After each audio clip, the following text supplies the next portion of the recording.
Vamos a iniciar entonces con neurodiversidad y me permito entonces compartir pantalla. Espero se encuentren muy bien para quienes se han unido y para las personas que estaban en sala anteriormente. Muy bien, ayer hablamos un poco de neurociencia, ¿cierto? Y vamos a iniciar entonces con estas dos preguntitas. Invito entonces a las personas que están en sala a generar una participación con relación en estas dos preguntas. ¿Qué opinión tienes de la neurociencia y qué ejemplo podrías referenciar de la neurociencia? Entonces, algunas personas de la sala que deseen participar, alzamos la manito y yo les doy paso. ¿Listo? Vamos a iniciar entonces con la participación de ustedes con relación a lo que hablamos en el encuentro del día de ayer, en la formación de ayer. ¿Listo? Vamos alzando manito, por favor. Yo les voy dando paso.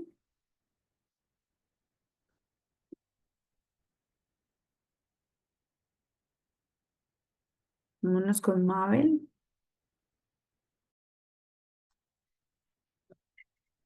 Bueno, la neurociencia es una disciplina que tiene la capacidad de, digamos, congregar a otras a todas las disciplinas científicas.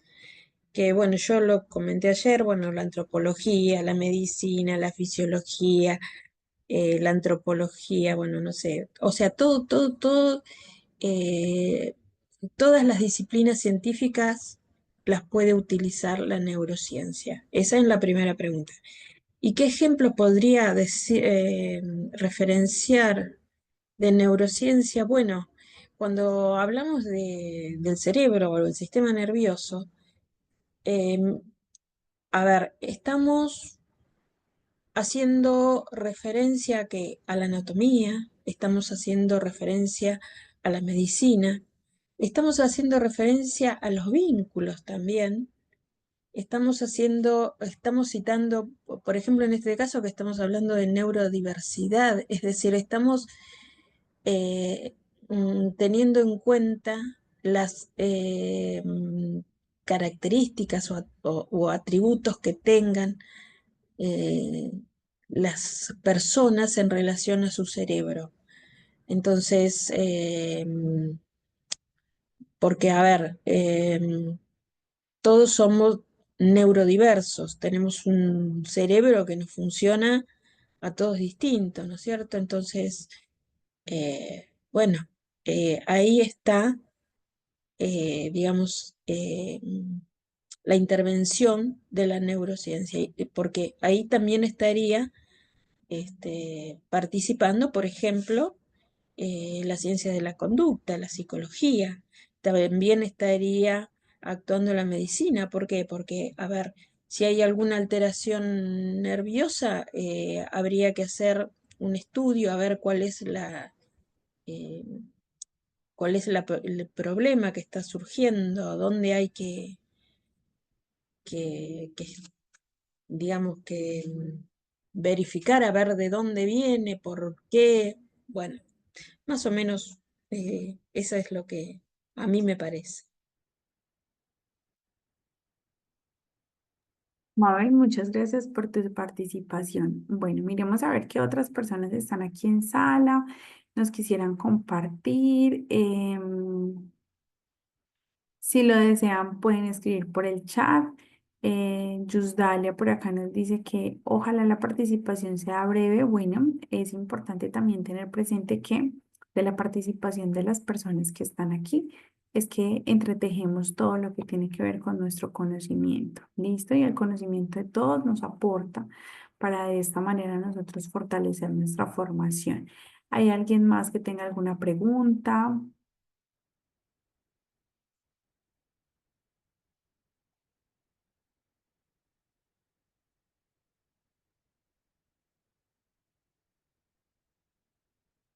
¿Alguien que quiera aportar? Muy bien. Bueno, ya lo revisamos entonces al finalizar. Recordemos entonces que ayer estábamos hablando de todo lo que tiene que ver con neurociencia. Hablamos de qué es el estudio del sistema nervioso, que es un concepto realmente nuevo que ha surgido a partir de diferentes estudios y que se especifica en la regulación, producción y funcionamiento del sistema nervioso.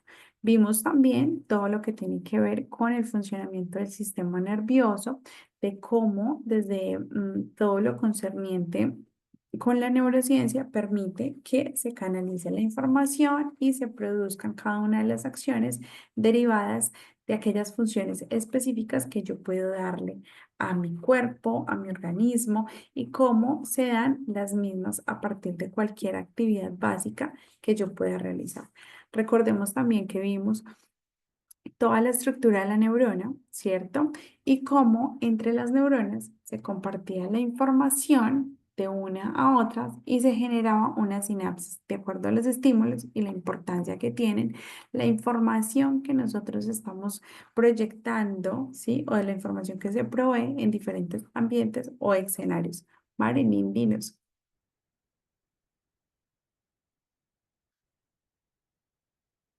Marilyn, Buenas noches, ¿se escucha?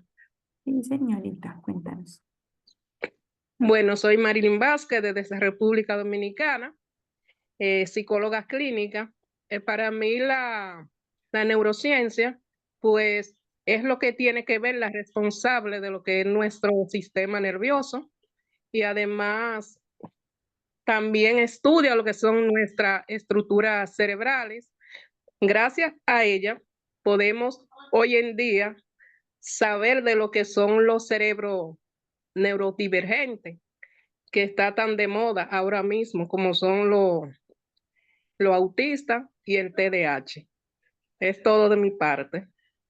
Muchas gracias, Marilyn, por tu participación. Gracias a usted y a ustedes. Recordemos también que vimos entonces acá un ejemplo muy básico de cómo funcionaba todo lo que tiene que ver con la neurociencia, ¿cierto? Y netamente con un proceso de lectura ya vemos cómo se realiza un ejercicio adicional que como es un proceso supremamente extenso, pero que es un proceso de manera inmediata. ¿Listo? Entonces vamos a continuar con referirnos puntualmente a que la neurociencia ha permitido dar muchísimos matices a todo lo que tiene que ver con el estudio del funcionamiento del cerebro. Entonces, aquí realmente cuando nosotros hablamos de estudiar el cerebro y de por qué tenemos que conocer acerca del sistema nervioso, es precisamente porque nosotros realmente cuando un estudiante, un grupo de estudiantes, un grupo de personas realizan ciertas actividades o tienen ciertas conductas, me cuesta un poco a mí como profesional en el campo educativo poder delimitar qué es lo que está pasando allí, ¿cierto? Y sencillamente, digamos lo que tradicionalmente nos han vendido como la palabra de comportamiento, no tenemos dominio de grupo, no estamos manejando información pertinente de acuerdo a las edades, etc. Todo tiene que ver, claramente. Pero hay un tema importante y es que no estamos conociendo cómo actúan nuestros estudiantes de acuerdo a sus periodos de maduración, de acuerdo a las características particulares que tenemos en el medio y a esos estímulos que yo le puedo proveer en un momento específico. La neurociencia nos invita entonces a repensar un poco lo que nosotros hemos venido hablando durante muchísimos años y en este caso nos dice que hay que cambiar la forma de pensar de ciertas premisas que nosotros hemos tenido a lo largo de los años. Entonces, una de ellas es cuando coloquialmente nos dicen es que las personas no cambian. Las personas son y se quedan como son a lo largo de los años. Resulta que la neurociencia nos invita a pensar, ¿cierto? Que hay una posibilidad de cambio, hay una posibilidad de transformación, hay una posibilidad de aprendizaje a lo largo de nuestros años. Es decir, si yo a mis 10 años era así, tenía una manera de pensar, tenía una manera de hablar y tenía una manera de referirme y he estado en constante aprendizaje, he tenido muy buenos estímulos del entorno, he venido trabajando de manera mancomunada con diferentes escenarios, con diferentes situaciones, yo voy a poder cambiar mi forma de pensar, quizás por algo mucho mejor que lo que yo estaba haciendo en un proceso de maduración de los 10 años. Quizás a mis 20 años yo pueda tener un proceso de maduración mucho más amplio que me permitan a mí potenciar o aportar, ser una persona aportante desde el escenario en que me encuentro. ¿sí? Adicional, se dice que en la neurociencia, todo lo que tiene que ver con las emociones es totalmente necesario y pertinente. A nosotros durante muchos años nos han vendido la idea de que esa parte emocional no es tan necesaria, que quizás la tenemos que omitir en algunas situaciones, llámese, por ejemplo, en la vida laboral. Entonces yo no le puedo ir a comentar a mi jefe mi situación personal, tengo una situación con mis hijos, tengo una situación con mi esposo, tengo una situación económica, porque quizás hemos entendido que son temas que no se comentan en diferentes escenarios. Pero a hoy, desde la neurociencia, nos dice que hablar desde esa parte de educación emocional es sumamente importante y no podemos omitirla porque es la que precisamente nos estabiliza desde las diferentes esferas y escenarios de desarrollo. Entonces, es importante que nosotros comprendamos que el ser humano tiene una característica innata y se diferencia de las demás especies, precisamente porque somos racionales, ¿cierto? Podemos racionar de acuerdo a diferentes situaciones, de acuerdo a diferentes momentos y de acuerdo a diferentes circunstancias. Pero ahora mismo podemos relacionar la importancia de hablar desde lo emocional. Entonces, si bien somos seres racionales, también somos seres emocionales y ambos permiten que nosotros podamos desarrollarnos mejor en diferentes escenarios. Por eso, en este momento histórico, nosotros vemos la importancia de la comunicación, de una comunicación asertiva con los niños. Enseñarle a los niños a que expresen sus emociones y sus sentimientos ahora mismo, en este periodo histórico, es algo que está en tendencia, es algo que está latente y lo vemos desde el modelo de crianza respetuosa. La crianza respetuosa que nos están vendiendo actualmente, ¿cierto? Desde diferentes fundamentos teóricos nos invita precisamente a que nuestros niños y niñas puedan compartir lo que sienten, lo que les gusta, lo que no les gusta, y de esta manera poder formar a personas un poco más autónomas, a personas más independientes, más racionales y más emocionales, que entiendan que el llanto es una necesidad de nuestro cuerpo, entiendan que el cansancio existe, que entiendan que los desacuerdos son válidos, ¿sí? Y que yo en una conversación puedo decirle a una de las personas que yo considero más cercanas, ejemplo, mi mejor amiga, puedo decirle, mira, no estoy de acuerdo con lo que tú estás diciendo. Y eso no va a generar un caos en ese proceso de relacionamiento, sino que va a permitir aclarar y modificar muchísimas situaciones que nosotros tenemos allí. Entonces, qué importante es que nosotros empecemos también a hablar desde esa educación emocional y eso es lo que precisamente nos habla la neurociencia, de poder complementar muchísimo más todo ese estudio del cerebro y de cómo nosotros funcionamos en cualquiera de las actividades que desarrollamos a diario. Adicional de ello, nos dicen también desde los estudios de la neurociencia que nuestro cerebro tiene diferentes sistemas. Ya sabemos que está compuesto por unos lóbulos, ya sabemos también que está compuesto por unos hemisferios y a partir de esos distintos sistemas es que nuestro cerebro desarrolla las diferentes tareas que nosotros hacemos a diario. Vestirnos, comer, caminar, ir al trabajo, estudiar, compartir con nuestras familias, entre otros, ¿cierto? Entonces, aquí nos dice que hay, desde todo lo que yo puedo hacer se dan procesos de exploración y creatividad, ¿cierto? A no ser que yo tenga un sistema específico, entonces voy a estudiar, estoy concentrada en una actividad y aquí, en este caso, hay un modo de nuestro cerebro que o se extiende o sencillamente queda como en un proceso de stop. Es importante nosotros generar esa estimulación a nuestro cerebro a partir de diferentes procesos y por eso si ustedes lo ven, la educación inicial es muy potente porque tenemos un sinfín de estímulos y se va perdiendo quizás tal vez con la evolución de los años. ¿Por qué?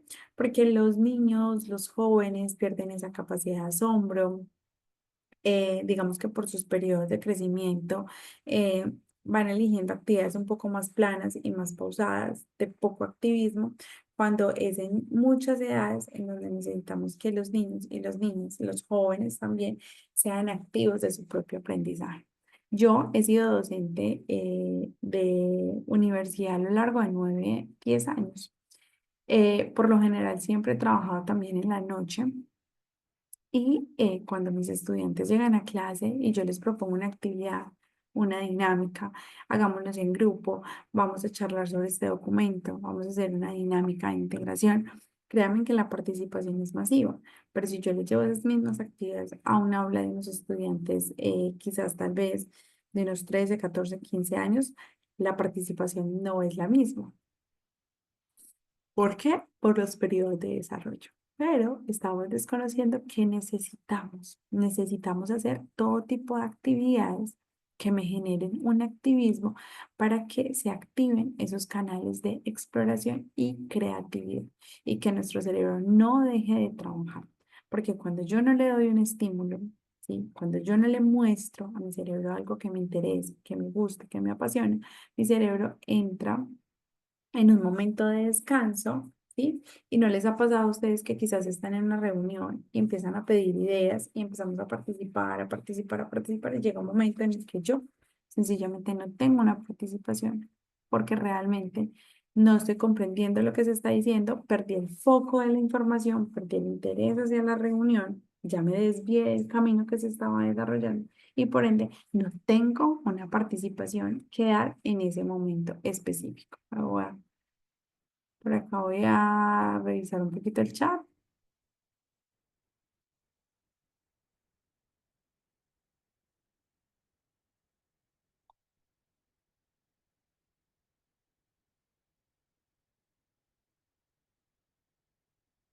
Listo. Listo, vamos entonces a continuar. Lo reviso continuamente para saber si hay dudas, preguntas o inquietudes sobre lo que estamos compartiendo en este momento de formación. Continuamente, tomamos aquí uno de los estudios desarrollados por las LEP, quien indicó que hizo un estudio con ratas, ¿cierto? Para mirar y conocer un poco sus conexiones neuronales y su funcionalidad desde diversas partes y diferentes funcionamientos que tiene el cerebro. Entonces, en este caso, utiliza una técnica de lesión, que claramente es como si pasa por aquí y no es el camino, entonces hay una lesión, hay un choque por lo general utilizando la electricidad que limita que la rata se pueda ir por ese camino. La intención de la investigación era cómo a partir de los estímulos, ¿sí? Cómo a partir de una lesión, la rata podía generar una acción específica. Entonces, si yo le marco un camino a la rata, le digo, mira, por acá no puedes pasar porque si pasas, entonces te chocas. Entonces la rata automáticamente va a cambiar el camino que va desarrollando. Entonces, de esta manera, él logra demostrar que no hay comportamientos que estén definidos en algunas partes de nuestro cerebro específico. Y para demostrar eso, entonces habla de 3 aspectos importantes de la neurociencia. Nos dice que hay un principio de equipotencialidad. Ese principio dice que cualquier zona, ¿sí?, de nuestro cerebro es funcional y puede llevar a cabo cualquiera de las actividades que yo logro desarrollar a diario. La segunda es la ley de acción masiva, ¿sí? En la que yo también puedo generar alguna participación, pero en este caso dice que se reduce, digamos, si hay una lesión. Cada vez que hay un estímulo negativo, ¿sí? Para realizar alguna actividad, se reduce la capacidad que yo tengo para desarrollar esa acción en específico. Entonces, quiere decir que lo que se necesita es que hayan acompañamientos positivos con relación a lo que yo vaya a desarrollar. Y finalmente hablamos de la propiedad de la plasticidad, un concepto sumamente importante que tiene lugar en este escenario. Y aquí nos dice que la plasticidad tiene esa capacidad de regenerar aquellas zonas del cerebro que hayan tenido alguna afectación y movilizarlas nuevamente. La plasticidad cerebral se da puntualmente en los primeros 5 o 6 años de vida, ¿sí? Y se da a partir de sus estímulos, a partir de la calidad de los ambientes, a partir de la calidad de relaciones, y esto va a permear a lo largo del desarrollo evolutivo de cada una de las personas. Entonces, por aquí les compartí algunos estudios, algunas apreciaciones que teníamos con relación a la neurociencia. Entonces, vamos a ver en este momento movimientos voluntarios y movimientos involuntarios. ¿Han escuchado hablar de movimientos voluntarios o movimientos involuntarios? Les agradezco si colocamos unas manitos de arriba en el chat. No necesitan participar. Si lo desean hacer, están abiertos los micrófonos porque reitero, este escenario es precisamente para entretejer esos conocimientos y generar una participación masiva. Reconocemos que son movimientos voluntarios e involuntarios. Por acá nos dice Naila que sí, Laura que sí. Ceci Mejía, sí. Yusdalia me dice que sí. Lina, Patricia, muy bien. Entonces vamos a revisar cómo esos movimientos voluntarios e involuntarios tienen una relación estrecha con la neurociencia. ¿Listo? Vamos a mirar por aquí que dentro de todo ese proceso del sistema nervioso, nosotros encontramos los movimientos que desarrolla nuestro cuerpo. Hay unos movimientos que se desarrollan de manera voluntaria y hay unos movimientos que se desarrollan por sí mismo, por instinto propio que tiene el ser humano y se llaman involuntarios. Entonces aquí tenemos 3 ejemplos de manera puntual. Tenemos aquí una mujer bostezando, ¿sí? Que es un movimiento involuntario. Tenemos aquí parpadear, que es un movimiento involuntario. Y tenemos aquí la respiración, que es un movimiento que yo realizo de manera involuntaria. ¿Qué se dice de los movimientos involuntarios? Se dice que se desarrollan de manera inconsciente. Perdón, aquí les corrí. Se desarrollan de manera inconsciente. En este caso, participa el cerebro, claramente, pero no se piensa para realizarlo. Es más, yo no estoy pensando en este momento en que debo parpadear más de 20 veces, por lo general, en un minuto. No. De hecho, parpadear es un proceso que logra lubricar las vistas y que se necesita para poder oxigenar el proceso de la vista.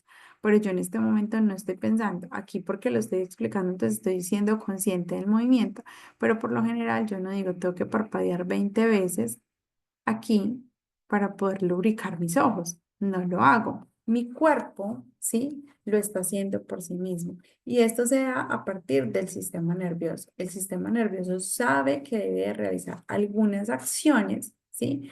Y que se dan de manera involuntaria. Nosotros lo hacemos de manera inconsciente. Ejemplo, yo en particular, cuando estoy hablando, yo suelo mover mucho mis manos, pero yo no le estoy diciendo a mi cerebro, mira, tienes que mover la mano derecha, tienes que mover la mano izquierda, la sube, esto, lo otro.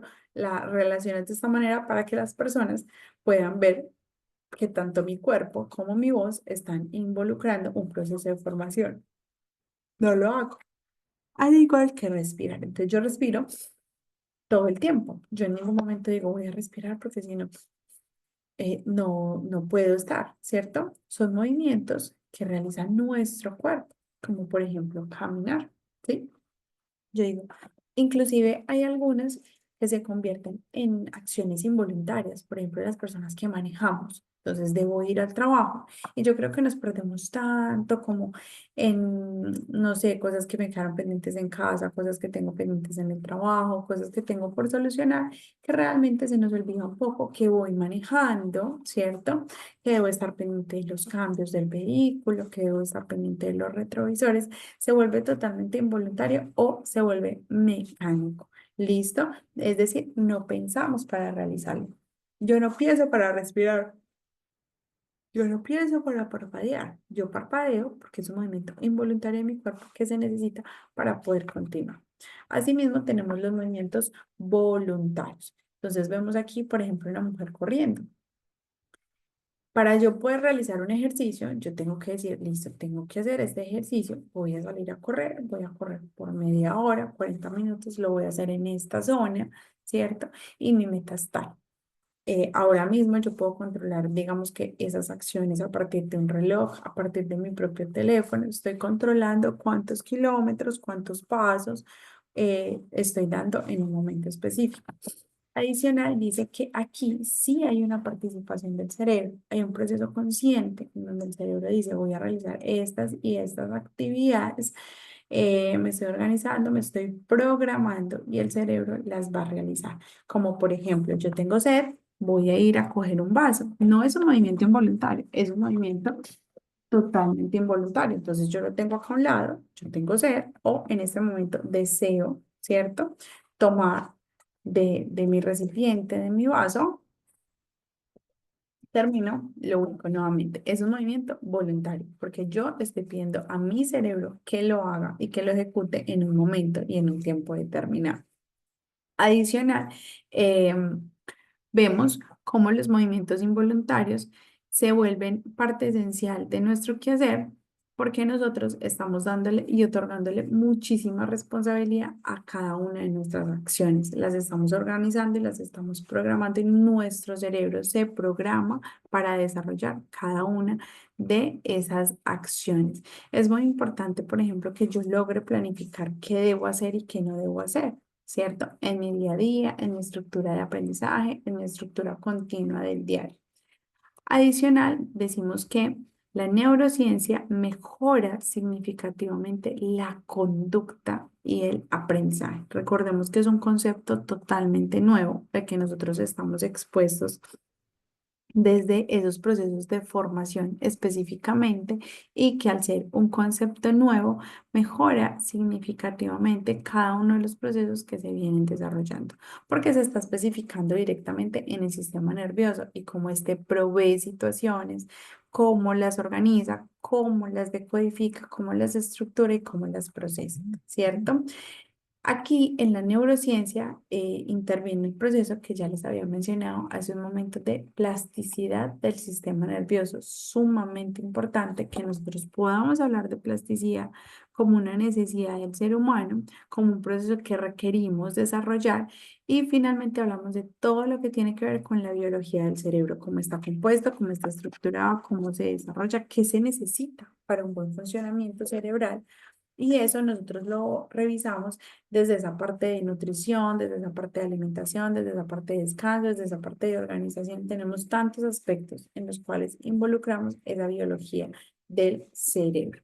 Continuamente, entonces vamos a pasar por aquí con algunos autores que nos tienen algunas apreciaciones con relación a la neurociencia. Entonces encontramos a Salas en el 2003 que dice que la neurociencia no debe ser considerada solamente como una disciplina, sino que es un conjunto de ciencias que buscan abordar el sistema nervioso y que éste busca hacer una participación significativa en la conducta y el aprendizaje de las personas. Entonces, miremos que aquí hay una claridad sobre lo que piensan ambos autores.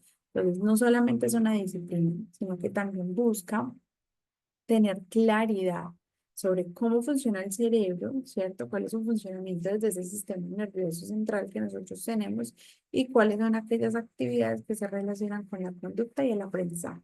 En lo particular, la neurociencia habla muchísimo de conducta y aprendizaje. Se dice que ayer, de hecho, lo compartíamos, la neurociencia ha facilitado los procesos de aprendizaje de acuerdo a todo lo que nosotros hemos estado viendo.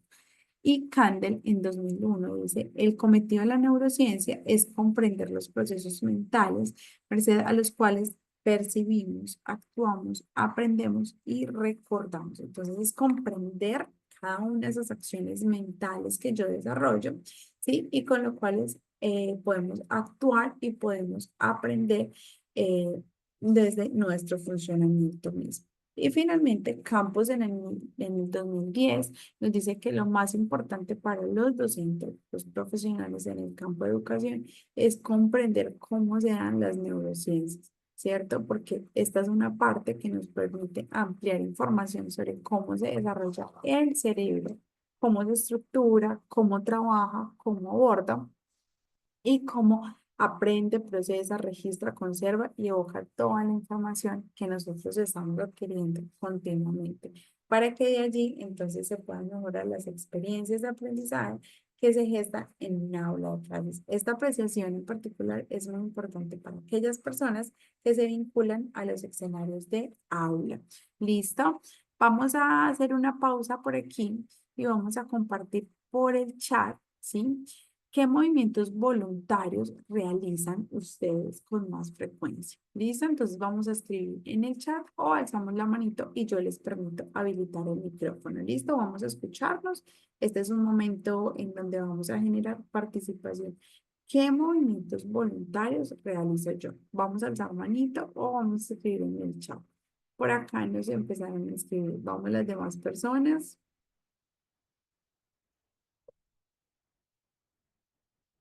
Los demás integrantes. Vamos a generar una participación activa.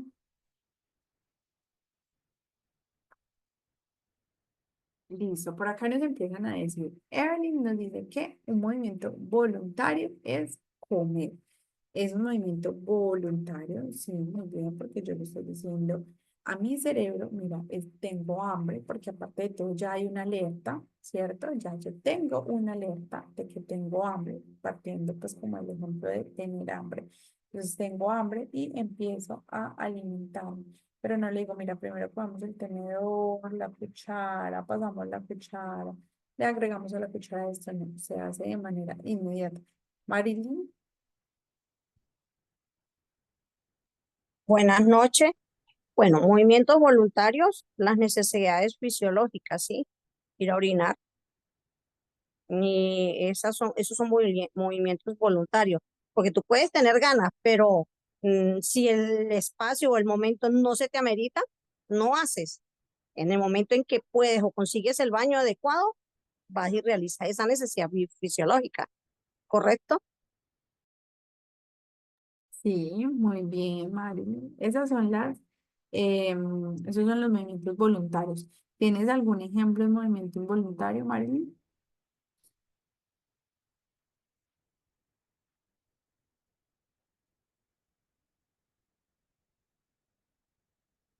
Creo que no nos escuchó. Listo. Por aquí en el chat tengo lo siguiente. Casi todos concuerdan en lo mismo. Como movimientos involuntarios tenemos aquí comer, escribir. Sí, puede ser un movimiento involuntario. Cuando, por ejemplo, yo estoy copiando el tablero, cuando estoy haciendo alguna transcripción, o cuando estoy haciendo algo como netamente del trabajo, que tengo que llenar algún formulario, o que para entregar todos estos documentos debo hacer el mismo procedimiento. Pero como tal, es un movimiento voluntario al que yo esfuerzo a mi sistema nervioso para que realice algo en específico. Pensar es un movimiento involuntario. Cuando nosotros pensamos, ¿quién me ayuda? Cuando estamos pensando.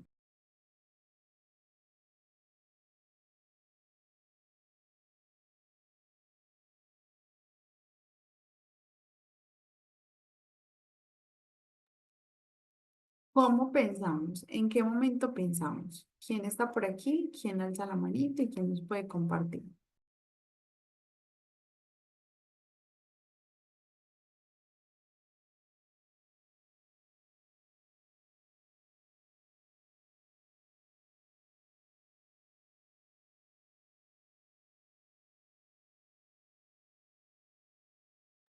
Vale. Entonces decimos que nosotros pensamos todo el tiempo, ¿cierto? Nuestro cerebro está generando un proceso de pensamiento continuo, ¿sí? Y es en diferentes momentos en donde, digamos que ponemos o traemos a colación lo que pensamos. Cuando nosotros hablamos, de hecho, es la voz de nuestro pensamiento. Entonces yo hablo porque yo creo tal cosa, porque me interesa participar y porque yo ya pensé sobre algo que yo previamente he querido conversar, he querido hablar o he querido comunicar. Por acá nos dicen caminar, comer, ir al baño. Acá lo decía Marilyn, las funciones fisiológicas de todos los seres humanos. Caminar, beber, vestirse, muy bien, vestirse. De hecho, en algunos casos se vuelve un ejercicio involuntario, ¿sí? Que quizás no prestamos atención como por el horario, por las actividades del diario, pero es un movimiento voluntario. ¿Listo? Leer, escribir, dormir. Inicialmente cuando yo digo me voy a acostar a dormir, es un movimiento voluntario que yo estoy controlando. Pero cuando quizás yo me quedo dormida, es un movimiento involuntario. ¿Listo? Actividades de la vida diaria, chatear, hablar, caminar. Muy bien. Bueno, por acá veo la participación de muchos. Dice involuntaria las palpitaciones del corazón. Muy bien. Cuando nuestro corazón todo el tiempo está palpitando, es un movimiento que involuntario. Y voluntario, hacer relajación. Muy bien. Cuando yo decido, por ejemplo, las personas que trabajan en yoga, el pilates, ¿sí? Y también todos los procesos de relajación, ahí están generando movimientos involuntarios. Las emociones son las que juegan, son las que más juegan un papel muy bien. La atención. Por acá nos dicen involuntarias las actividades de los órganos. Claro, las actividades que desarrollan todos nuestros órganos en nuestro cuerpo humano. Muy bien. Laura dice cuando nos dan espasmos involuntarios. Caminar es un acto automático, ajá, pero inicia por la voluntad, claro. Lo que les decía hace un momento, yo digo voy a caminar o me voy a desplazar hacia tal lugar. Ya cuando yo estoy como en el proceso, digamos, voy a caminar 10 minutos, yo no le estoy diciendo a mi cerebro, mira, tienes que caminar, caminamos con la derecha, con la izquierda. Quizás yo puedo ir en una comunicación y digo, ay, no, fue la tarde, vamos a acelerar un poco el paso, ¿cierto? Pero de cierta manera es un ejercicio voluntario. ¿Listo? Los calambres son involuntarios, muy bien. Evelyn es válido y es cierto. Bien, vamos a continuar entonces por aquí.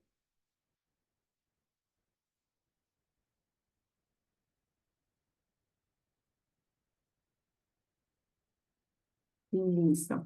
Entonces se dice que la neurociencia ha generado miles y miles de avances a los procesos de formación. ¿Por qué creen ustedes que eso pasa? Porque la neurociencia mejora significativamente el aprendizaje. ¿Cuál será la relación allí? ¿Por qué lo mejora? ¿Por qué la neurociencia en este momento está mejorando los procesos de aprendizaje? La preguntaba para todos. ¿Listo? Quien la quiera responder, alza la manito y activo automáticamente los micrófonos. ¿Por qué la neurociencia, escuchemos bien, por qué la neurociencia es aportante en el proceso de enseñanza y aprendizaje?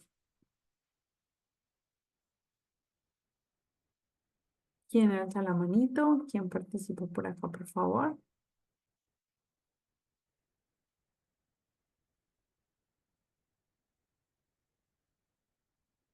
Ana, Ana Sofía.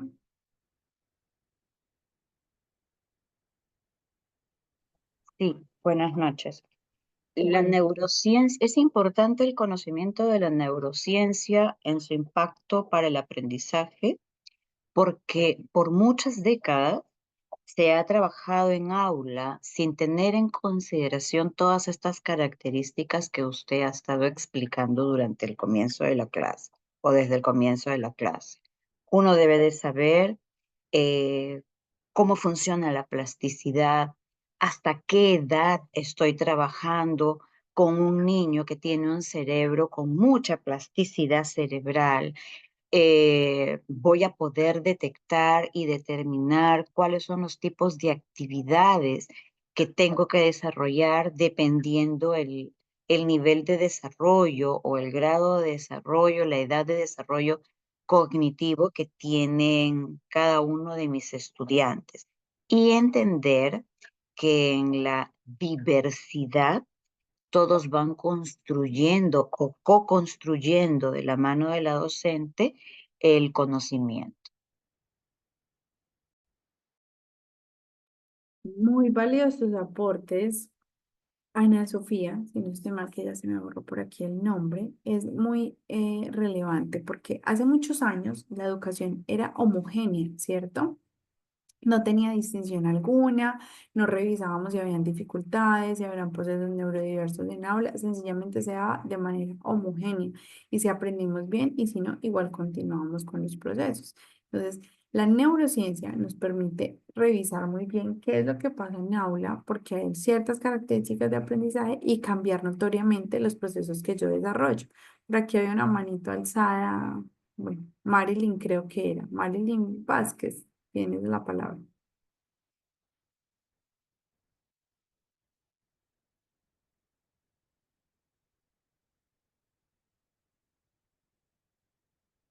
Evelyn.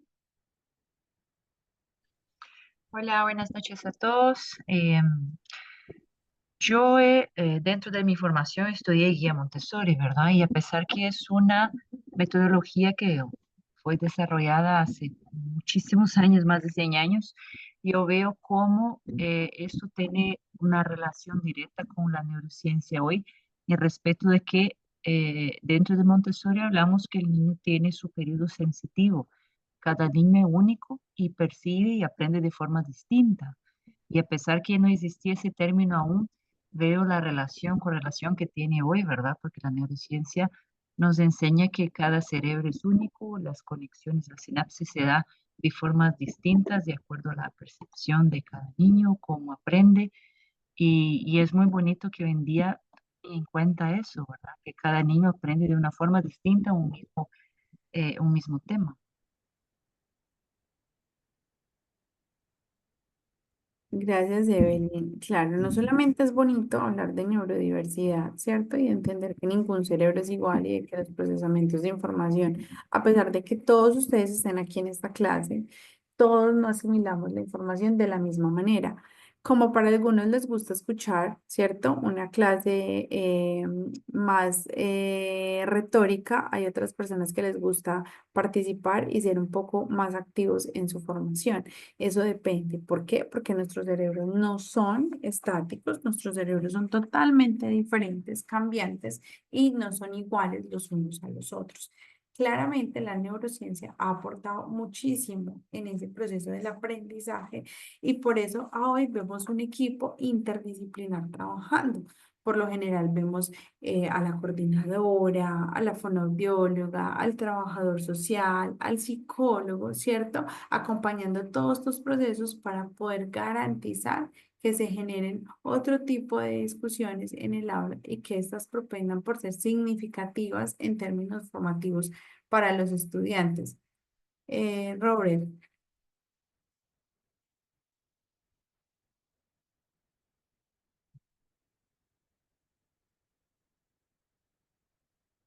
Robert, te estoy dando la palabra. Listo. Buenas noches. Hola, Buenas noches. ¿Aló? Ah, hola, ¿nos escuchas? Te estamos escuchando.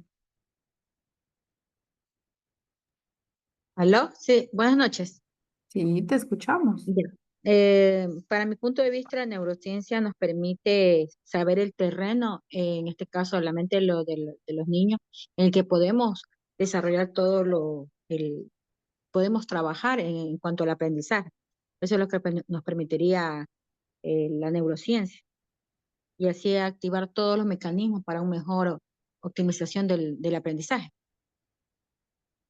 Muy bien, muchas gracias. Claro, estamos hablando de optimizar, de mejorar. ¿Por qué? Porque quizás hace muchos años, a pesar de que se han visto avances científicos, tecnológicos, humanos, ¿cierto? No nos hemos centrado o no nos hemos priorizado muy bien en todo lo que tiene que ver con el desarrollo del cerebro, porque siempre lo hemos visto un poco complejo, ¿sí?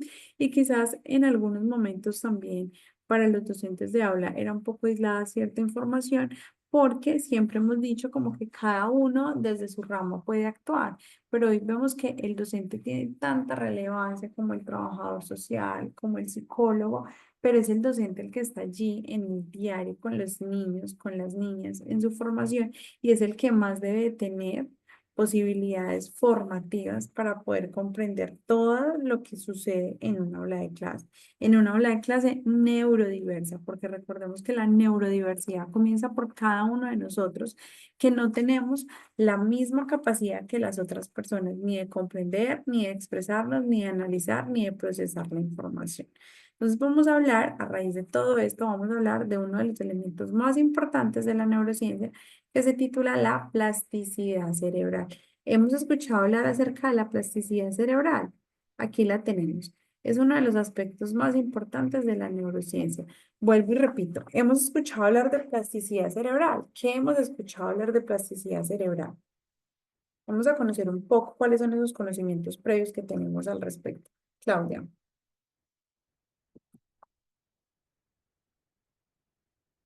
¿Me escuchás, profe? Sí, perfectamente.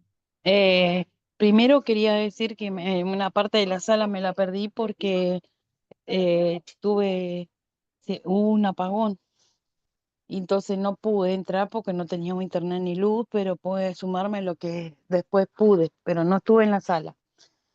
Y quería agregar a lo de neurociencia que estaban comentando mis compañeras y compañeros. A mí me parece también que la neurociencia nos ayuda a optimizar el conocimiento como docente en los nenes y entendiendo esto como que nosotros vamos a descubrir o vamos a trabajar o vamos a intentar conocer el territorio en el que nosotros vamos a ayudar a construir. Y a la vez creo que podríamos descubrir barreras para pensar o proyectar o proponer facilitadores. ¿Podrá hacer eso? Sí, claro que sí. Claro que sí. Que tú Yo dices, creo que conociendo eso, nosotros al trabajar el territorio con lo que sabemos a través de la neurociencia que nos ayuda a adquirir herramientas, y esa palabra optimizar me parece muy importante como un canal de conexión en el que el docente, como docente hablo, ¿no? En nosotros los docentes vamos a poder tener, ser más asertivos en facilitadores porque vamos a poder descubrir muchas barreras. Si nosotros descubrimos las barreras que está atravesando a esa infancia, a ese niño, esa niña, a través de la optimización y todo lo que se puede ayudar, podríamos tener y planificar o proyectar o proponer facilitadores que ayudaran nuestra mente. muy Esa es bien. mi aparte. Muy bien, Claudia, podríamos ayudar, ¿cierto? Podríamos ayudar a facilitar. Qué importante lo que tú nos estás diciendo, porque de hecho nosotros como mediadores del proceso de enseñanza y aprendizaje no tenemos la última palabra. Y digamos que para llegar a un aula hay que tener precisiones desde todo tipo de procesos. Debemos de formar en lo afectivo, en lo social, en lo cognitivo, en lo motriz. Tenemos que aportarle a todo al mismo tiempo y de verdad que sí necesitamos dotarnos de herramientas para actuar totalmente diferente en un proceso de formación. Patricia, tienes la palabra. Hola, buenas noches. Hola. Para mí, bueno, yo más bien tengo la idea de que la plasticidad cerebral es la capacidad que tiene nuestro cerebro de hacer adaptaciones a lo largo de la vida. No ser tan rígido, o sea, no es un cerebro rígido, es un cerebro totalmente flexible, cambiando más que todo en esta época lo que se conocía antes, ¿verdad? Porque antes a una persona que le daba un SB, o sea, un derrame cerebral, eh, prácticamente como que estaba destinada, ¿verdad?, a no volver a aprender a realizar sus actividades diarias, mientras que ahora se puede uno dar cuenta de que por medio de la plasticidad cerebral las personas vuelven a realizar actividades de la vida diaria. Hay una Gracias. rehabilitación, muy bien, Exacto. Patricia. Hay una rehabilitación, ¿cierto? Para Sí, todos bueno. los procesos neuronales en donde puedo llegar a realizar ciertas actividades, como tú lo dices, de la vida diaria, que me permitan a mí sobrevivir y subsistir, ¿sí? De una manera muy distinta, porque cuando hay una afectación cerebral, pues obviamente nuestras neuronas, que lo vimos acá, ¿sí?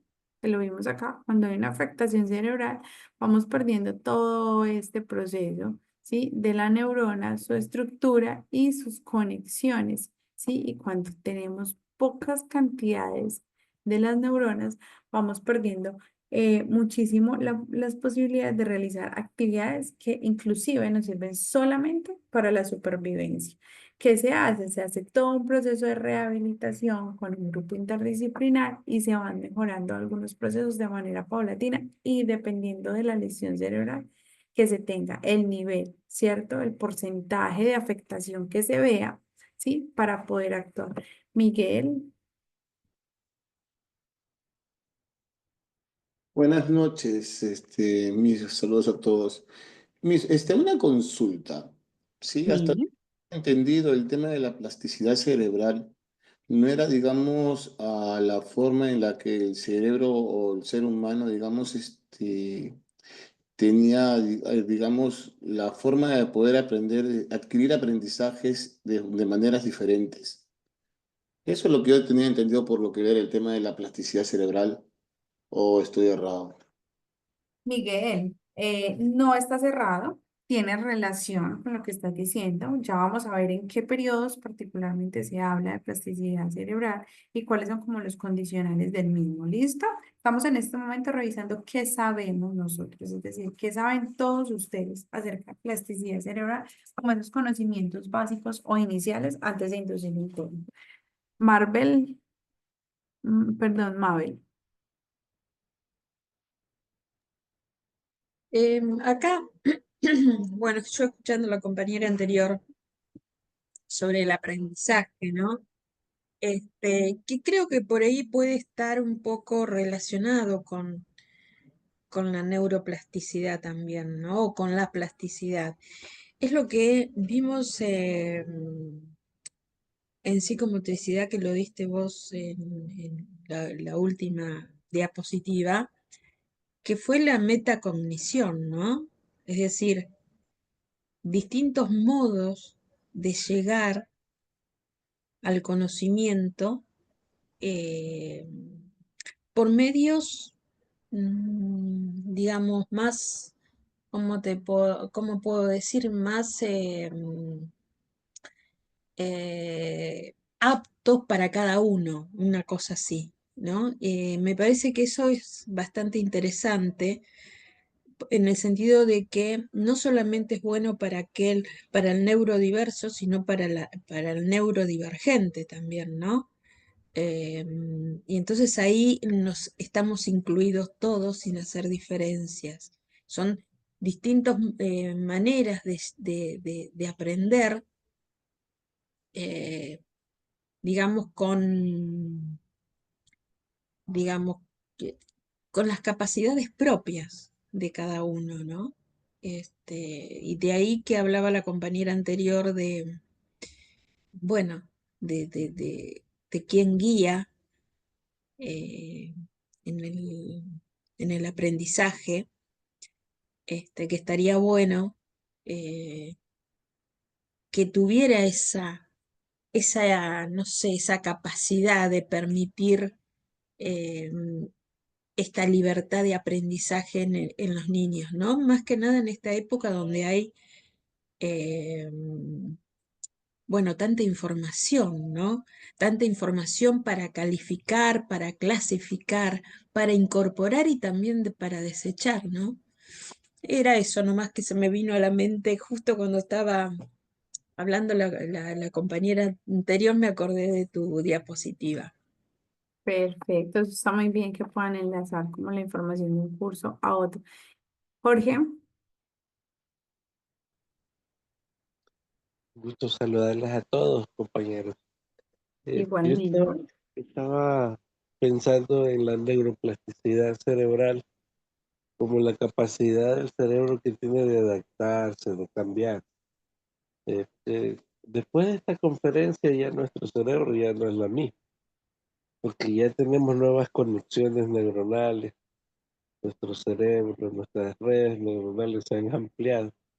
Entonces siempre nuestro cerebro va a estar cambiando, transformándose. Y cada vez que estemos en una nueva sesión, pues nuestras redes van a irse ampliando. Y esta es la capacidad que tiene nuestro cerebro y debemos de aprovecharla en el aula con nuestros estudiantes para poder lograr mucho en el aprendizaje. Muy bien, Jorge, muchísimas gracias y gracias a todas las personas que participan y nos hacen conocer sus perspectivas iniciales con relación al tema que vamos a desarrollar. Entonces, pasando aquí, como uno de los aspectos importantes de la neurociencia, nos encontramos la plasticidad cerebral. Entonces, como lo decía Jorge hace un momento y algunos de ustedes en sus participaciones, nuestro cerebro tiene diferentes capacidades adaptativas, ¿cierto? Y en este caso, la plasticidad cerebral nos demuestra cómo nuestro cerebro se puede adaptar a cualquier circunstancia, ¿sí? A cualquier situación y generar un proceso de aprendizaje. Quiere decir que todo el tiempo estamos aprendiendo, tanto desde que hago mis actividades diarias, como cuando voy al colegio, como cuando, digamos, en mi vida ya existe la vida laboral, entonces voy a la vida laboral y este mes trabajé en una parte, cambié de trabajo el año siguiente y puedo, ¿cierto? A partir de la plasticidad cerebral, adaptarme a diferentes escenarios para generar un proceso de aprendizaje. En este caso, la plasticidad cerebral tiene un enfoque particular en el momento de desarrollo inicial de los niños y niñas, ¿cierto? Del ser humano. Entonces, juega un papel importante en los primeros años de vida, de los 0 a los 5, a los 6 años, ¿sí? Allí es donde tiene una verdadera potencia el proceso de plasticidad cerebral. Dice que es la capacidad que nosotros tenemos no solamente de aprender, sino de adaptarnos al entorno en el que nosotros nos encontramos. Si nos vamos históricamente, eso se puede categorizar como una capacidad de sobrevivir y subsistir en un entorno o en un escenario o en un ambiente particular. Dice que cuanto más estímulos tenga ese entorno, cuanto más dinámico, más interactivo, más social, más de comunicación, va a generar una serie de conexiones, ¿cierto? Que lo vimos y me devuelvo a la diapositiva precisamente para que podamos entender que entre más conexiones haya, va a ser mucho mejor el proceso de aprendizaje. ¿Dónde recibo yo ese tipo de conexiones? Cuando, por ejemplo, estoy haciendo deporte, para los niños es muy importante tenerlos en actividades extracurriculares. Entonces el niño está, no sé, haciendo natación, haciendo patinaje, haciendo bicicleta. En ese momento, él está generando unas conexiones de manera inmediata y puede asimilar muchísimo más la información que quizás una persona que de pronto tenga una vida sedentaria y no realice ninguna actividad. Entonces, cuando nosotros liberamos endorfina, cuando nosotros liberamos oxitocina, cuando nosotros liberamos adrenalina, estamos dando la posibilidad a nuevas conexiones y que estas conexiones se aumenten y sabemos que tener más conexiones en nuestro sistema es un beneficio para nosotros. Jorge lo decía, a partir de hoy ya no vamos a salir igual porque en este encuentro hablamos de esto, interactuamos, participamos, compartimos y de esa manera es que se está gestando un aprendizaje, es que se está generando una estimulación y esa estimulación me está permitiendo tanto aprender como adaptarme al medio en el que yo me encuentro y mi sistema neuronal está generando un proceso de sinapsis, como lo hemos visto el día de ayer. Entonces aquí también nos dice que cuanta mayor sea la capacidad de aprender, es la capacidad que tiene el hombre para solucionar los problemas. Entonces, si es una persona que continuamente está en aprendizaje, que continuamente está en interacción, como por ejemplo muchos de ustedes, ¿cierto? A pesar de que la plasticidad cerebral tiene un lugar mucho más importante en la educación inicial, no quiere decir que se acabe, quiere decir que existe, pero que nuestras conexiones, nuestros procesos de aprendizaje se van a demorar un poco más porque ya no estamos en los primeros momentos de vida donde se dan procesos casi que de manera inmediata. Y finalmente nos dice que la plasticidad cerebral logra aumentar esa capacidad neuronal y esas conexiones neuronales para que nosotros podamos ser mucho más ágiles, podamos ser mucho más productivos y podamos ser mucho más competentes en un área en específico. ¿Listo? ¿Preguntas, dudas, inquietudes? Bien, acá tenemos diferentes tipos de plasticidad, entonces vamos a revisar cada uno de ellos, ¿listo? Y vamos a mirar, a ver cómo se relacionan esos tipos de plasticidad. Entonces hablamos de una neuroplasticidad estructural. Entonces aquí dice que es cuando nuestro sistema nervioso, estoy hablando de la primera tipología de plasticidad, es cuando el sistema nervioso puede y está en la capacidad de reestructurar esas conexiones neuronales, ¿cierto? Y que puede revisar cuál es la situación en particular para ponerlas en práctica. Esto se llama estructural, es decir, están, ¿cierto? Existen, pero el mismo cerebro es quien las reestructura, ¿sí? Para generar nuevas condiciones y nuevas canales de navegación neuronal. Continuo a ello, hablamos de la neuroplasticidad funcional. Entonces, revisamos que en este caso, ¿cierto? Nos dicen que es cuando alguna región del cerebro tiene alguna afectación. Entonces, si hay alguna situación, hay alguna alteración con el desarrollo, hay alguna anomalía, la neuroplasticidad funcional es la que viene e intenta resolver cada una de las situaciones que se están viviendo o que se están gestando. Y finalmente hablamos de la neuroplasticidad molecular. Dice que esta se da desde la parte bioquímica, ¿cierto? Y que puede tener un lugar tanto a corto como a largo plazo y se basa en el uso, ¿sí? Que le da nuestro cerebro a ciertas conexiones. Entonces, listo, ya tengo acá unas conexiones, pero ¿cómo mi cerebro va a procesarlas y qué va a hacer con esas conexiones?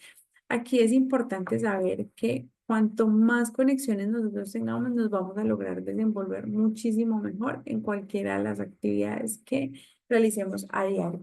Y finalmente hablamos de que dentro de esa tipología o dentro de esa caracterización, hablamos de una plasticidad positiva y hablamos de una plasticidad negativa. La intención es siempre quedarnos en lo positivo y nos dicen aquí que es cuando se genera, en esa plasticidad positiva, es cuando se generan nuevas neuronas, ¿sí? Y aquí la persona, a partir de esa construcción o reconstrucción de canales neuronales, puede el ser humano, ¿sí? Potenciar sus habilidades, conocimientos y puede tener una longevidad un poco más alta en las actividades. Entonces me demoré hasta las 5, no, me voy a demorar hasta las 6, hasta las 7, porque aquí estoy viendo otra capacidad de adquirir nuevas habilidades y conocimientos. Y también hablamos de la plasticidad negativa, que creo que le hicieron algunas preguntas ayer en clase, y esta es la que elimina las conexiones neuronales que el cerebro claramente no está utilizando, que las va a desechar y que las va olvidando. ¿Listo? Entonces aquí ya tenemos cómo es que funciona y cómo se hace el proceso de movimiento a partir de todo lo que tiene que ver con la plasticidad. ¿Listo? Entonces dice que la plasticidad es la capacidad que tiene el sistema nervioso de generar, de potenciar nuevas estructuras y conexiones neuronales. Es decir, nuestro cerebro es quien recibe toda esta información, pero también se encarga de procesar muchísima más información. ¿Listo? Hablamos de estímulos y conexiones del medio, por eso es tan importante el material, la parte visual, la parte auditiva, documentos de apoyo, talleres en grupo, porque de una muy buena estimulación es que se prevé un proceso de plasticidad cerebral.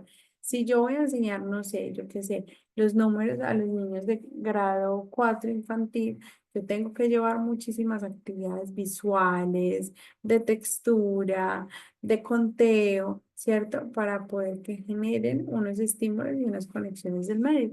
Por eso quizás tal vez hace tantos años la educación era tan monótona, tan plana y tan retórica, ¿sí? Porque recordemos que eran los docentes los que tenían la última palabra, los que podían accionar desde diferentes perspectivas. Ahora mismo hemos visto cómo eso ha ido cambiando, ¿cierto? Y se ha ido reestructurando. Y por el contrario, las enseñanzas o los procesos formativos deben garantizar el estímulo de diferentes conexiones, pero ¿cómo? ¿A través de qué? A través de ese estímulo del ambiente en el cual se encuentran, de cómo se les presenta la información y de qué manera se interactúa con esa información. Esto, la plasticidad cerebral está permanentemente, ¿sí? En el desarrollo del ser humano. Simplemente tiene un fuerte que es de los 0 a los 5, de los 0 a los 6, en donde se desarrolla en gran medida y esas son las bases para el desarrollo evolutivo del hombre. Se habla también de diferentes redes de comunicación de la información, de cómo nosotros logramos comunicar la información que tenemos desde niños, entonces somos afectuosos, somos más de juegos, somos más de compartir o somos más de hablar. Aquí también vemos cómo nosotros hemos sido creando, ¿cierto? Hemos tenido algunas estructuras cerebrales y a partir de ellas trabajamos. Adicional, dice que todo el tiempo el hombre se desarrolla y aprende. Quiere decir que nunca para de aprender y se los dije desde un inicio.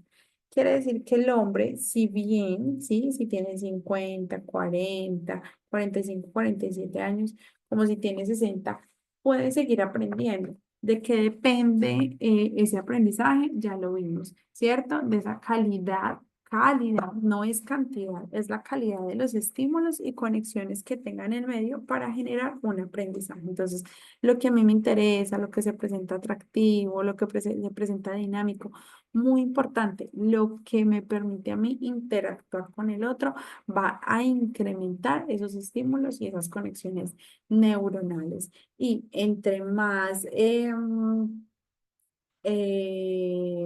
¿entre qué? Entre más edad, entre menor edad se tenga, va a ser mucho mejor todo el tema de la plasticidad cerebral. Bien, en este momento les agradezco si toman una captura de pantalla, si la toman una fotico con sus teléfonos, los voy a dividir en salas para que dialoguemos alrededor de estas imágenes. Entonces tenemos acá arriba una serie de mujeres adultas aprendiendo a tejer. Tenemos acá un bebé aprendiendo a gatear, tenemos aquí otra bebé que se está alimentando, finalmente tenemos por aquí una niña aprendiendo a leer y a escribir y tenemos aquí una estudiante quizás tal vez de ingeniería. Entonces con relación a la plasticidad cerebral, vamos a conversar con las imágenes que tenemos allí de referencia. Las alas se van a abrir. Y les agradezco que por favor aceptemos.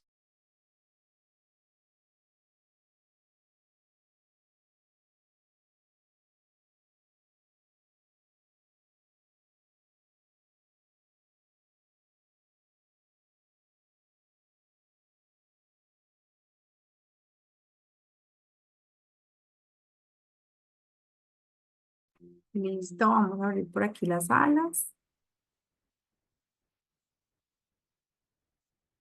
Vamos a generar nuevamente la organización de las mismas.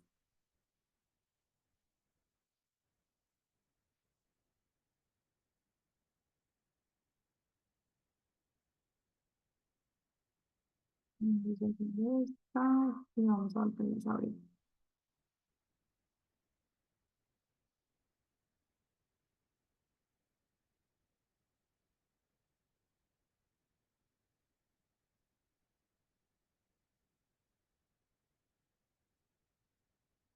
Listo, aparentemente tenemos aquí.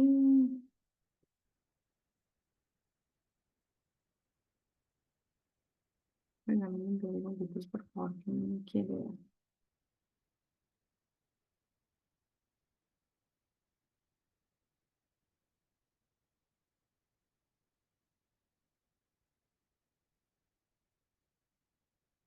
Extraño, no me quiere permitir dejar abrir las alas.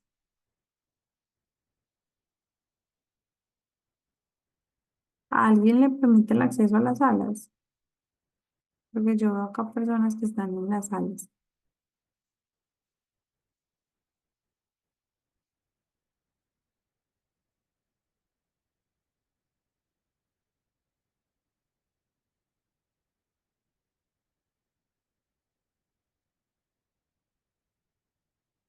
Listo, entonces voy a abrir las salas y les agradezco que por favor aceptemos y recordemos que hablamos acerca de las imágenes que vemos en pantalla.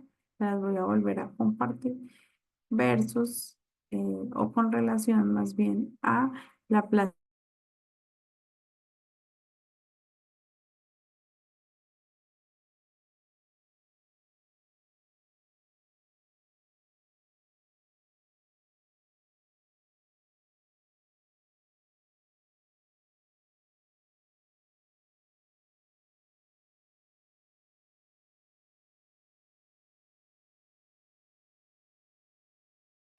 Listo, recordemos que nos está llegando la invitación.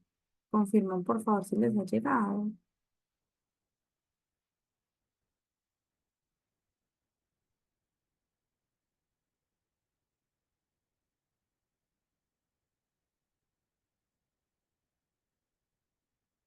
Les agradezco, me confirmen por favor si les ha llegado la invitación. Me dicen sí, profe, no, profe, estoy aquí enviando a varias personas para diferentes salas. Los que están acá ya revisaron.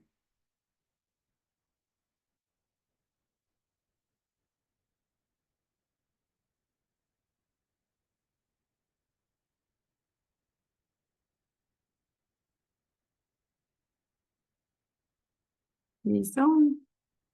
Les agradezco por favor las personas que están aquí a aceptar las invitaciones. Los estoy redireccionando nuevamente a las salas.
No, la clase no se ha terminado. Nos encontramos en salas, ¿sí? La intención es que acepten la invitación que se les hace a las salas para que puedan aceptar y puedan estar allí vinculados, están dialogando sobre una serie de imágenes que les compartimos de referencia. ¿Listo?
Listo, muy bien. Vamos retornando nuevamente a las salas, las personas que nos encontrábamos en las diferentes salas, haciendo una participación con relación a las imágenes que tenemos aquí en pantalla.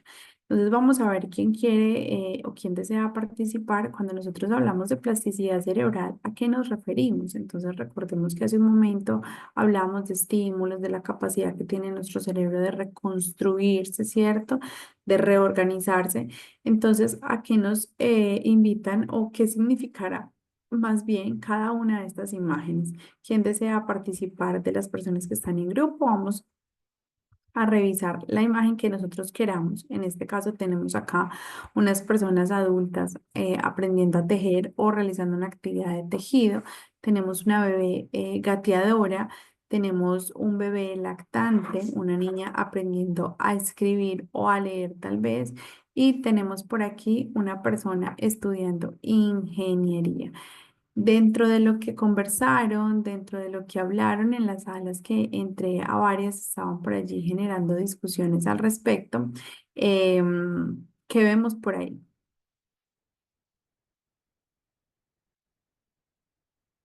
María Carolina.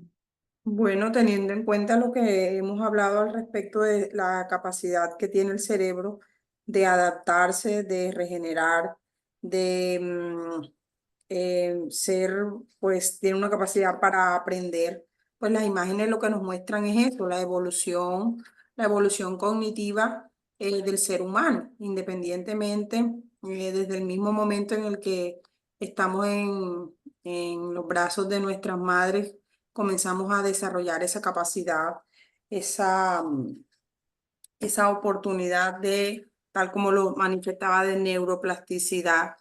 Y adicionalmente a eso, que nunca, y es un concepto también muy particular y lo trato de aplicar en la vida, es que nunca debemos cerrarnos a la oportunidad de aprender, de aprender. Todos los días debemos enfocarnos en aprender algo, porque al fin y al cabo son procesos que nos van a permitir llevar mejor calidad de vida y tener al mismo tiempo esas conexiones cerebrales, neuronales activas para que no, bueno, no sé si me adelanto un poco, para que no de pronto lleguen esas enfermedades que tan en boga están en este tiempo y que en muchos casos, sin ser profesional de la salud, también podría señalar que se presentan porque, tal como lo hemos visto, lo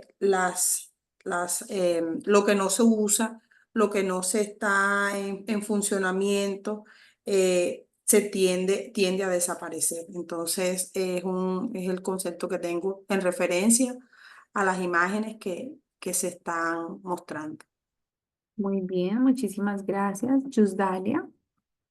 Vamos a escuchar a Yusdalia, qué compartieron en las salas, qué pudieron percibir, observar con relación a la neuroplasticidad, qué percepción tienen. Hola, buenas noches. ¿Me escucha? Sí, te escuchamos perfectamente. Bueno, en la sala yo di la opinión, pero no escuché a nadie. No sé si no se escuchaba. Bueno, lo que puedo ver en las imágenes, que aquí la plasticidad abarca todas las áreas del cerebro. Por lo menos el bebé que está amamantándose está haciendo conexiones neuronales a través de las conexiones de sus sentidos con la madre, por lo menos aquí en la alimentación, digamos. En la niña que está en el pizarrón puede estar haciendo nuevas conexiones neuronales en su área cognitiva, escolar, no sé si puede llamarse así. El bebé que está en cuatro patitas, está haciendo nuevas conexiones neuronales al nivel a través del movimiento, está fortaleciendo su sistema motor. Y las señoras o las adultas, a través de la plasticidad cerebral, le permite crear nuevas habilidades independientemente de la edad. O sea que el cerebro nos da para aprender, esa plasticidad nos da para aprender y reaprender en todas las áreas. Muy bien, muchísimas gracias, Yusdalia. Aquí es muy importante que ustedes revisen muy bien las imágenes y que ven allí como condicionales para la neuroplasticidad. Mabel. Bueno, el ejemplo acá que yo veo, bueno, que me es muy claro, es el del bebé gateando, ¿no? El bebé empieza con movimientos reflejos, o sea, movimientos que no son para nada voluntarios, ¿no? Y bueno, llega a esa etapa del gateo que empieza con los movimientos voluntarios.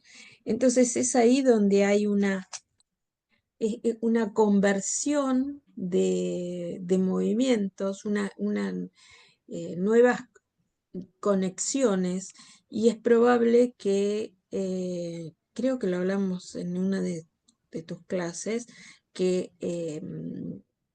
haya poda, Una poda porque, cerebral. claro, entonces aparecen estas nuevas, digamos, capacidades una vez que otras ya no están, ¿no? Entonces, bueno, este es el caso de este bebé. Y en relación al otro, también, o sea, fijémonos que acá se está alimentando y bueno, la alimentación por ahí es una necesidad que ellos la hacen notar, ¿no es cierto? Que en esta etapa su aparato digestivo está, digamos, adaptado a esto, pero que en su desarrollo seguramente va a empezar a madurar su sistema digestivo, y ahí también va a haber una plasticidad y también, me parece, digo, va a haber una poda porque se va a convertir este sistema digestivo básico en otro un poco más, digamos, desarrollado, ¿no? Porque ya va a empezar a tener otro tipo de funciones gástricas, porque la alimentación va a ser diferente. Por algo es que los niños, los bebés, hasta cierta edad no pueden comer, ¿no? Porque su aparato digestivo no está maduro para ingerir otra cosa que no sea la leche materna, ¿no? La leche materna o la leche, digamos, que ellos pueden tomar. Bueno, y en relación a las mujeres, por ahí yo pienso que tal vez ellas, bueno, ahora están tejiendo con, no sé, qué es, crochet, qué sé yo, a lo mejor ellas ya sabían tejer con 2 agujas, ponele, ¿no? Entonces aprenden a otra cosa diferente y entonces em, aparece esa nueva capacidad de otra cosa, ¿no? Entonces, bueno, eso, nada, qué sé yo, yo te aclaro que no pude entrar a ninguna sala, así que lo que digo no lo hablé con nadie. Perfecto, Mabel, te agradezco mucho.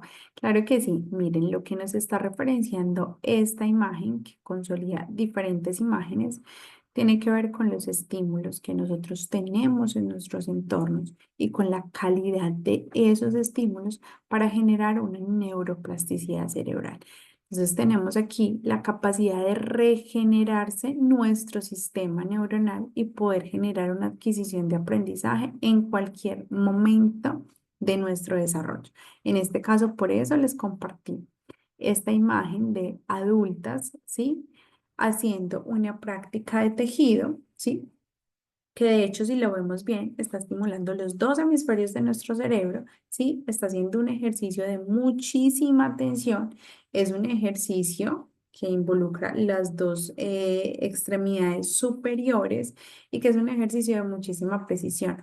Si yo hago un tejido incorrecto, se me daña todo el tejido que yo ya he venido haciendo. Entonces, aquí necesitamos precisión, atención y demás, y dependemos también de los estímulos, de la motivación, del interés y de las actividades que se estén desarrollando. En la imagen del bebé gateador, tiene estímulos a su alrededor para que genere ese movimiento.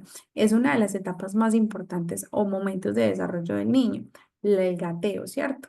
pero ese gateo se da uno por necesidad, dos por exploración, pero también necesitamos que hayan estímulos en ese entorno para que ese bebé genere el movimiento preciso. Vemos allí como todo el tema de alimentación de un lactante y vemos como nosotros de manera instintiva realizamos un ejercicio de succión, ¿cierto? Que posterior nos va a ayudar a todo el tema del lenguaje y a establecer un vínculo afectivo. Entonces, con estas imágenes que les compartí, estamos hablando de todo lo que tiene que ver con la plasticidad cerebral.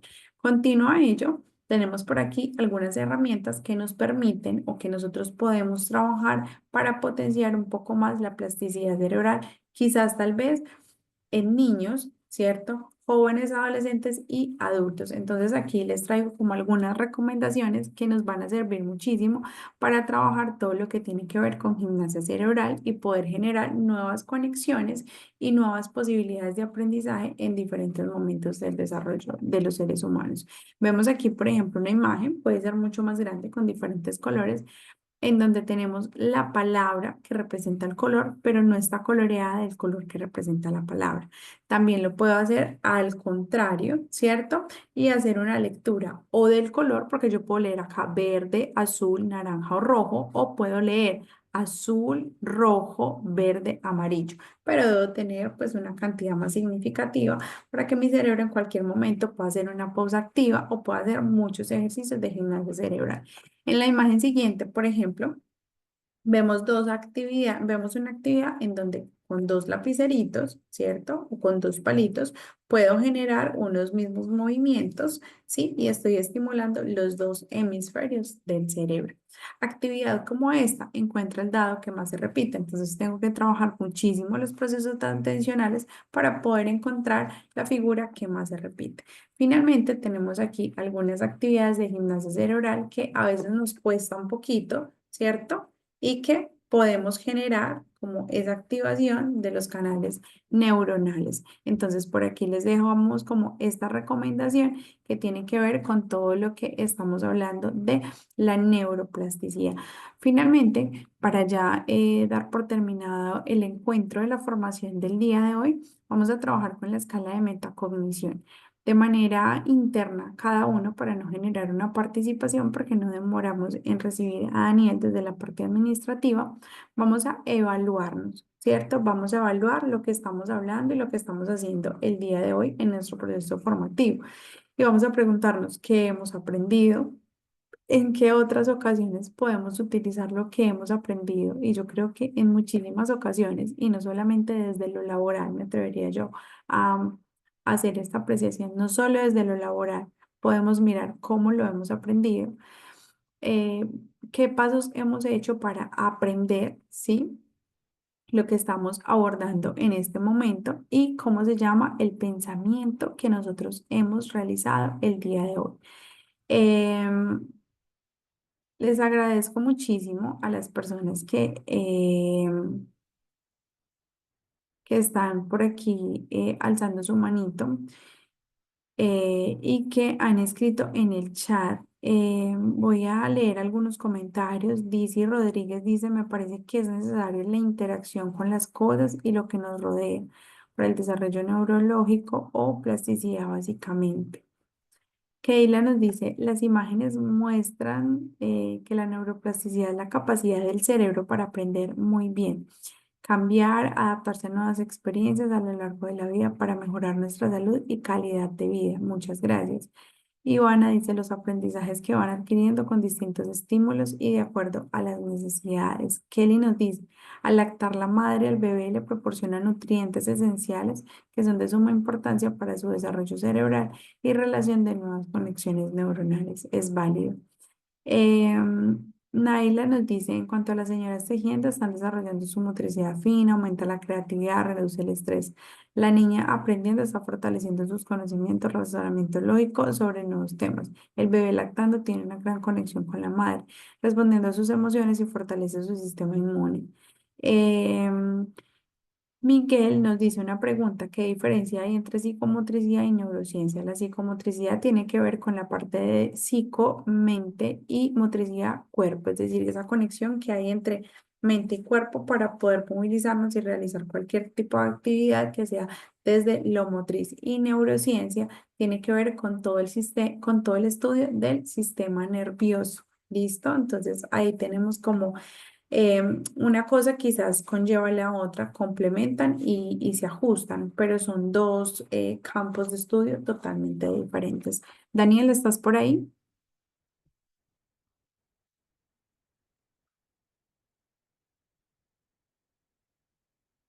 Daniel, hola, ¿estás por ahí?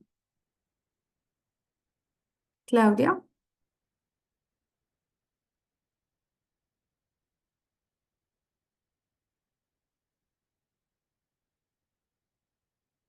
Claudia, ¿me escuchas? Yo creo que Hola, sí, tenías la ¿me manita alzada. escuchás? Sí, te escuchamos. Profe, ¿me escuchás? Sí, sí, sí, Hola. señor, perfectamente. Bueno, yo entré a la sala 5. Por lo que pude observar, estaba en la sala 5 con una compañera y no podíamos observar las imágenes porque no la veíamos, ¿viste? Y recurrimos a nuestros esquemas mentales de lo que nos acordábamos. Y justamente, si está la compañera por ahí, puede certificar lo que digo. Tra- Nosotras dos, yo le planteé el tema del estímulo y fuimos tocando cosas y llevando la realidad y contando cómo tiene que ver y qué participación tiene el estímulo.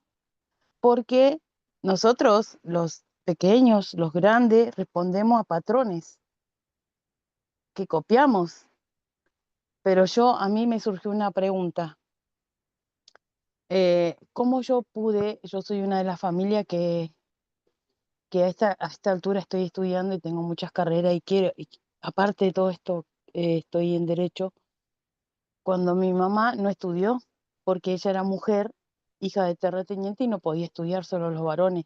Yo nunca vi cómo agarraban un cuaderno, nada, pero yo sí amaba eso, o sea, entre la compañera nos estábamos ayudando, pero no nos dejamos de apartar esto de que el estímulo toma un papel muy importante, porque ese nene, ese bebé que gateaba, también podría haber estado mirando a otro que gateaba, o a una persona, por lo general. ¿Viste que los tíos gatean y corren y juegan, o los papás o las mamás con los bebés?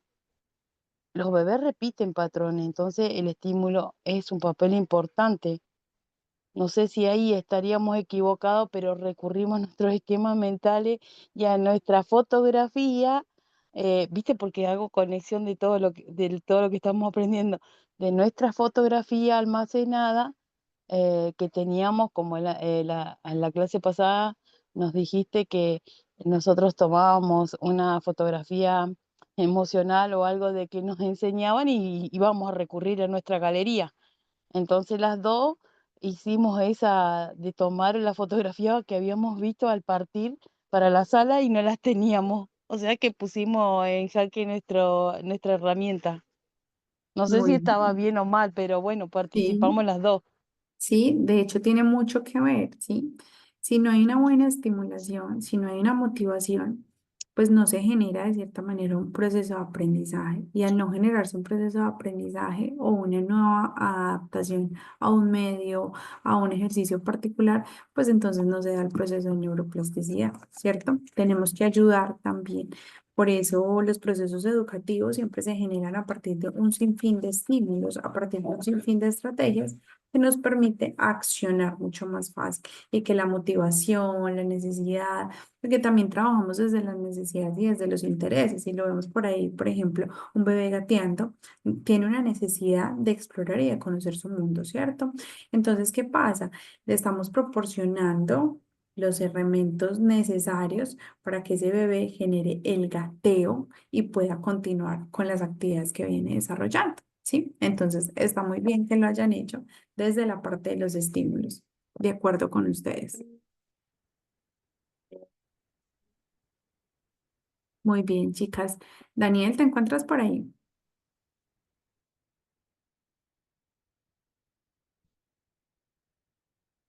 Vamos a cancelar aquí y Daniel ya ingresa con nosotros a darnos una información final. Vale. Daniel, hola.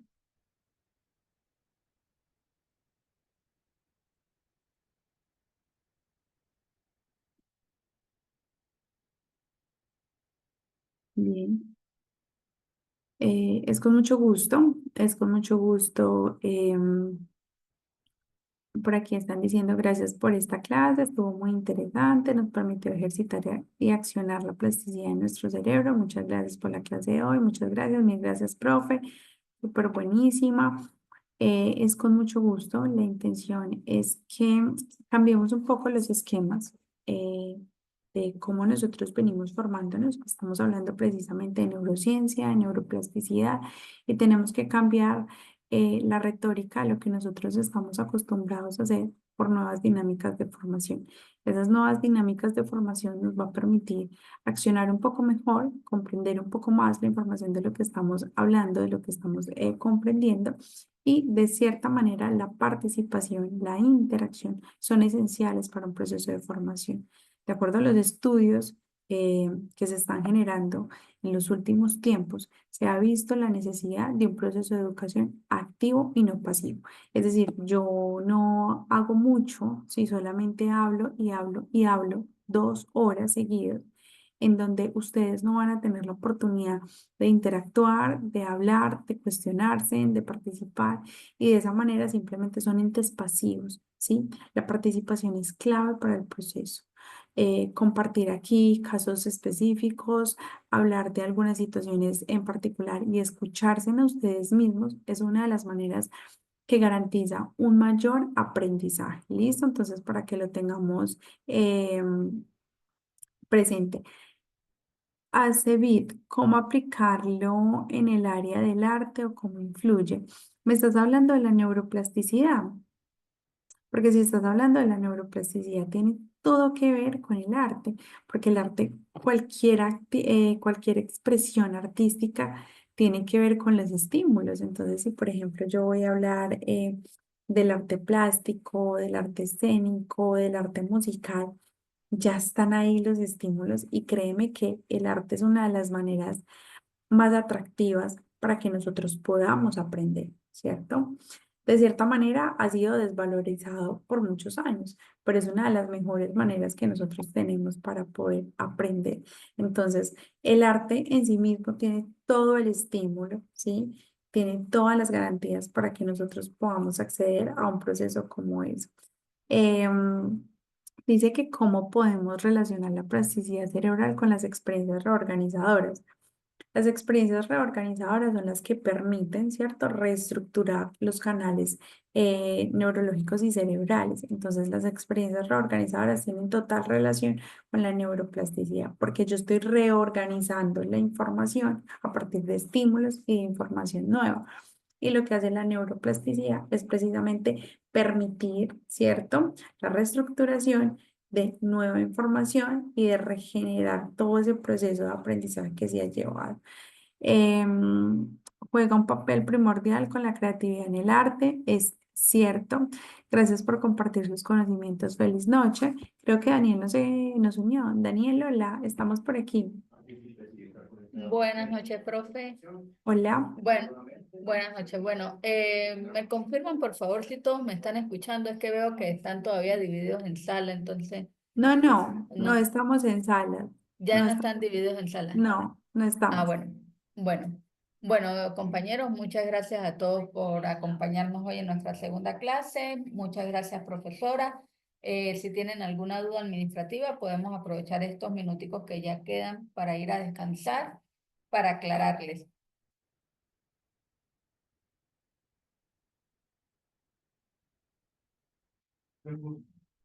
Pueden escribir por el chat. Recuerden, compañeros, que ustedes fueron invitados a una formación completamente gratuita.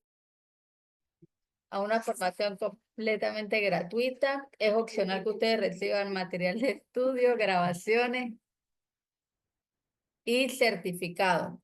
Para las personas que estén interesadas, por favor, les voy a compartir un grupo oficial para que se puedan unir, y por allí nosotros vamos a estar interactuando con ustedes, vamos a estarles enviando información para que tengan la información muy clara, ¿sí? ¿Me permiten? Ya les comparto el grupo oficial.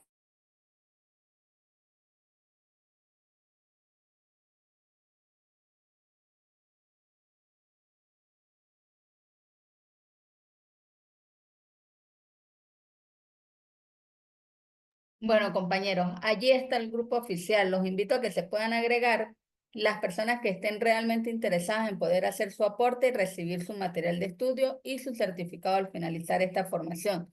Recuerden que son 12 sesiones continuas. Vamos de lunes a sábado, durante 2 semanas.